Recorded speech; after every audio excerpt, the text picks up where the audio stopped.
Let's look at radical denominators in lesson 67. Now, radical denominator means you have a square root sign in the bottom of a fraction, the denominator. How do we get rid of that? Well, in order to get rid, like we've said before, if you had 2 over radical 3, well, that was no bueno. We couldn't have the radical in the denominator, so we multiplied by radical 3 over radical 3, right? And then that gave us 2 radical, whoa, give us a mess, 2 radical 3 over 3. Okay, so that was easy, but we only had a radical 3 in the denominator. Now we have a sum in the denominator. So in order to get rid of these, we have to multiply by the conjugate. And you have done this before in geometry, and I think you might have done it in Algebra 2 already, but what does the conjugate mean? Well, if you have negative 2 plus x, the conjugate would be negative 2 minus x. You simply switch the middle sign. If you have negative 2 plus minus bx, its conjugate would be negative 2 plus bx. So you switch the middle signs. If you have negative 4 plus radical 3, its conjugate would be negative 4 minus radical 3. And if you do it to the top, you have to do it, or sorry, if you do it to the bottom, you have to do it to the top. Whoa, no. Like so. So you multiply by the conjugate. The conjugate is switching the middle side sign. Now watch what happens when we multiply. Well, let's go ahead and do the top first, just because that's easy. 1 times negative 4. Negative 4 minus radical 3 is on the top. Now let's look at the bottom.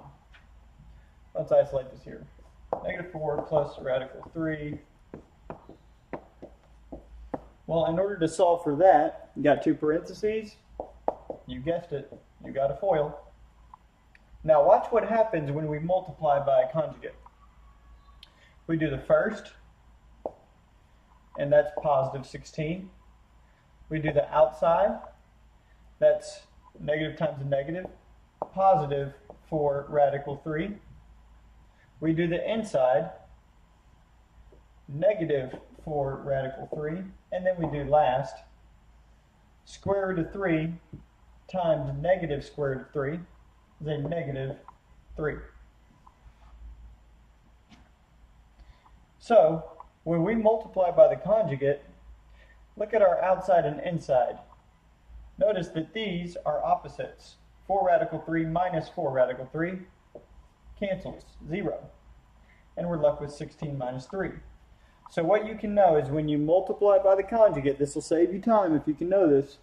When you multiply by the conjugate, you can avoid doing the outside and inside. You only have to multiply the first and the last. Where's the last? Last. That's all you have to do. And we're left with 16 minus 3, so that's 13.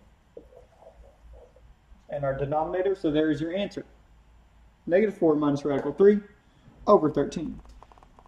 Let's look at one more example. These are pretty easy, right? Just radicals in the denominator. I think I erased part of the example. I think that was a 2. Yes, it was. So we start this problem by multiplying by the conjugate. Our conjugate here is going to be 2 radical 3, switch the middle sign, minus 2. If you do it on the bottom, you got to do it to the top. Otherwise, you're changing the value of the problem. Can't do that. Let's go ahead and do our. Let's go ahead and do the top. 3 times 2 radical 3.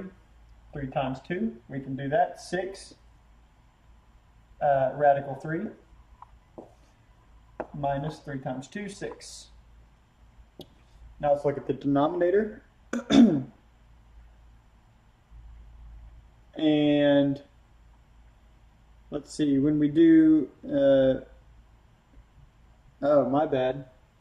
It's good that I found this on the front end. There's a square root of 2 there.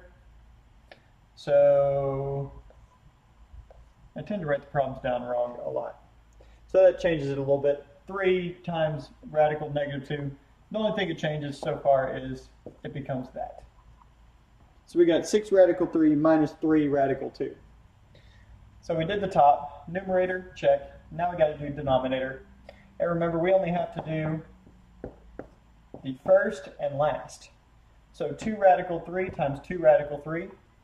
2 times 2 is 4. Radical 3 times radical 3 is 3.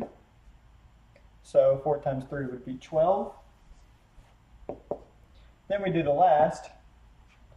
Last would be radical 2 times negative radical 2. So that's negative 2. And 12 minus 2 is 10. So 6 radical 3 minus 3 radical 2 over 10 is your answer. You cannot simplify that any further. But that's all there is to it. And that's how you do radical denominators.